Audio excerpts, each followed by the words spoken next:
নমস্কার বন্ধুরা, আমি সৌমি আর সৌমিস কিচেনে আপনাদের সবাইকে স্বাগত জানাই। আজ আমি চলে এসেছি নতুন একটা রেসিপি নিয়ে। রেসিপিটা কি এবং আমি কিভাবে তৈরি করছি তা জানতে হলে ভিডিওটি শেষ পর্যন্ত আমার সঙ্গে থাকুন। চলুন দেখে নিই রেসিপিটা আমি কিভাবে তৈরি করছি। আজকে আমি তৈরি করব সর্ষে বাটা দিয়ে তেল পুঁটি। পুঁটি মাছ স্বাস্থ্যের পক্ষে ভীষণই উপকারী আর পুঁটি মাছ রান্না করা ভীষণই সহজ আর একদম অল্প সময়ের মধ্যে চটজলদি রান্নাটা তৈরি হয়ে যায়।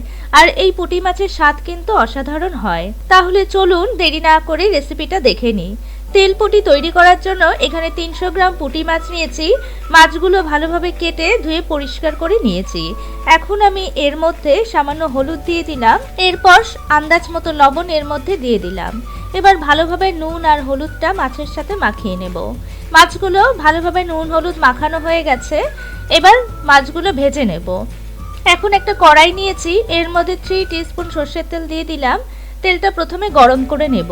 তেলটা গরম হয়ে গেছে, এবার এর মধ্যে মাছগুলো দিয়ে দিলাম।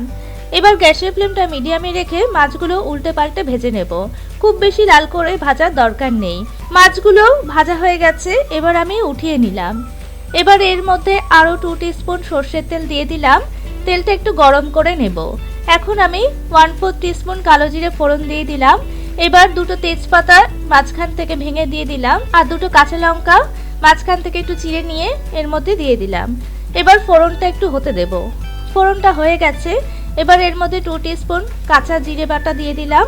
এরপর 2 টিস্পুন সর্ষে বাটা এর মধ্যে দিয়ে দিলাম। কাঁচা জিরের বদলে আপনারা জিরে গুঁড়ো ব্যবহার করতে পারেন, তবে কাঁচা জিরে বেটে ব্যবহার করলে টেস্টটা ভালো হয়। এবার মশলাটা একটু নাড়াচাড়া করে নেব। এরপর 1 টিস্পুন হলুদ গুঁড়ো এর মধ্যে দিয়ে দিলাম। হলুদটা ভালোভাবে মিশিয়ে নেব। এবার 1 টিস্পুন কাঁচা লঙ্কা বাটা এর মধ্যে দিয়ে দিলাম। এবার মশলাটা 1 মিনিট সময় ধরে কষিয়ে নেব। এবার 1 টিস্পুন লবণ দিয়ে দিলাম। লবণটা ভালোভাবে মিশিয়ে নিলাম। এবার কিছুটা পরিমাণ জল এর মধ্যে দিয়ে দিলাম। ঝোলটা ফুটতে শুরু করলে এর মধ্যে মাছগুলো দিয়ে দেব।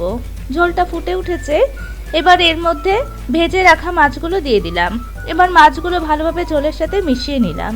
এখন গ্যাসের ফ্লেমটা মিডিয়ামে রেখে 5 মিনিট সময় ধরে মাছটা সিদ্ধ করে নেব। পুঁটি মাছ সিদ্ধ হতে খুব বেশি সময় লাগে না।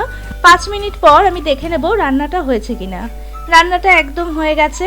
এখন নামানোর আগে 2 চামচ কাঁচা সর্ষের তেল এর মধ্যে ছড়িয়ে দিলাম।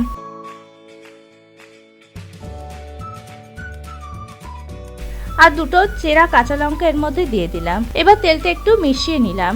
সবার শেষে কাঁচা তেলটা ব্যবহার করলে মাছের ফ্লেভারটা খুব ভালো আসে। রান্নাটা একদম হয়ে গেছে, এবার আমি নামিয়ে পরিবেশন করব। তৈরি হয়ে গেল আমার আজকের রেসিপি তেল পুঁটি। গরম গরম ভাতের সাথে এটা অসাধারণ লাগে।